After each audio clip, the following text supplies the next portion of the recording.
Assalamualaikum warahmatullahi wabarakatuh. Perkenalkan, nama saya Ahmad Fahmi Syahputra dengan NIM 3022025048. Baik, pada kesempatan kali ini saya akan menjelaskan tugas mata kuliah bimbingan dan konseling Islam yang diampu oleh Bapak Marimbun SPDI MA. Adapun judul materi yang akan saya jelaskan adalah metode bimbingan dan konseling integrasi spiritual untuk kesehatan mental. Baik, pada slide pertama saya akan menjelaskan memahami kesehatan mental dalam perspektif holistik. Kesehatan mental dalam perspektif holistik adalah kondisi jiwa yang tenang, aman, dan seimbang, bukan hanya bebas dari gangguan mental.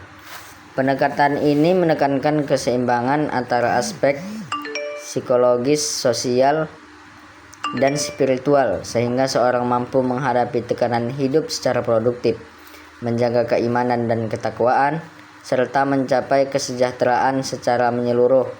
Selain pengobatan, upaya pencegahan dan promosi kesehatan mental juga sangat penting. Baik, pada slide selanjutnya saya akan menjelaskan dimensi spiritual, pilar utama ketahanan diri. Dimensi spiritual merupakan salah satu pilar utama dalam membangun ketahanan diri dan kesehatan mental. Hubungan yang baik dengan Tuhan atau nilai-nilai spiritual membantu seseorang menemukan makna hidup dan mengurangi rasa kesepian. Selain itu, sikap syukur dan sabar menjadi cara yang efektif untuk mengelola emosi dan menghadapi berbagai tekanan hidup. Iman dan moralitas juga memberikan pedoman dalam bersikap dan mengambil keputusan, sehingga memperkuat ketahanan mental. Meskipun demikian, aspek spiritual bukan pengganti terapi profesional, melainkan pelengkap yang membantu proses pemahaman dan pendampingan terhadap individu secara lebih menyeluruh. Selanjutnya saya akan menjelaskan implementasi metode konseling yang relevan. Jadi, slide ini menjelaskan beberapa metode konseling yang efektif dalam bimbingan dan konseling Islam. Pertama, Mujadalah Ahsan. Mujadalah Ahsan yaitu komunikasi yang dilakukan dengan empati, mendengarkan secara aktif, serta memberikan tanggapan yang santun dan penuh hikmah agar klien merasa dihargai dan kecemasannya berkurang. Kedua, praktik ibadah terpilih. Contohnya seperti sholat tahajud yang dipakai sebagai intervensi sportif untuk menyeimbangkan emosional dan spiritual. Ketiga, media edukasi. Contohnya seperti video atau materi audio visual dimanfaatkan untuk meningkatkan pemahaman tentang kesehatan mental serta mendorong diskusi yang positif. Semua metode tersebut sebaiknya dipadukan dengan asesmen profesional dan rujukan kepada ahli apabila diperlukan agar layanan konseling lebih optimal. Baik, yang terakhir adalah langkah strategis menuju kesejahteraan berkelanjutan.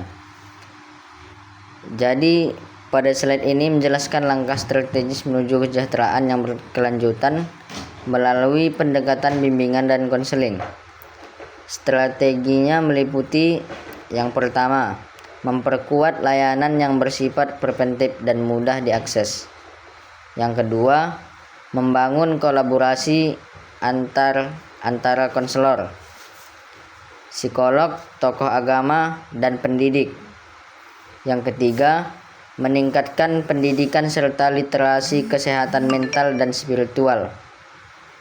Dan yang keempat, mewujudkan visi jangka panjang berupa kehidupan yang bermakna melalui pencegahan, intervensi, dan dukungan berkelanjutan.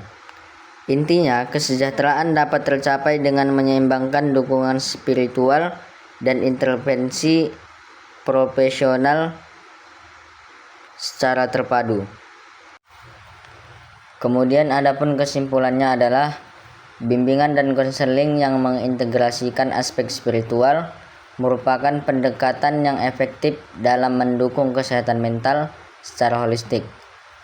Melalui penguatan iman, syukur, kesabaran, serta penerapan metode konseling yang bijaksana dan didukung kolaborasi profesional, individu dapat membangun ketahanan mental, menemukan makna hidup, dan mencapai kesejahteraan yang berkelanjutan. Integrasi spiritual berfungsi sebagai pelengkap layanan profesional, sehingga tercipta keseimbangan antara kesehatan mental, emosional, dan spiritual. Baik, cukup sekian penjelasan dari tugas video PPT saya. Saya akhiri, wabillahi taufik wal hidayah. Wassalamualaikum warahmatullahi wabarakatuh.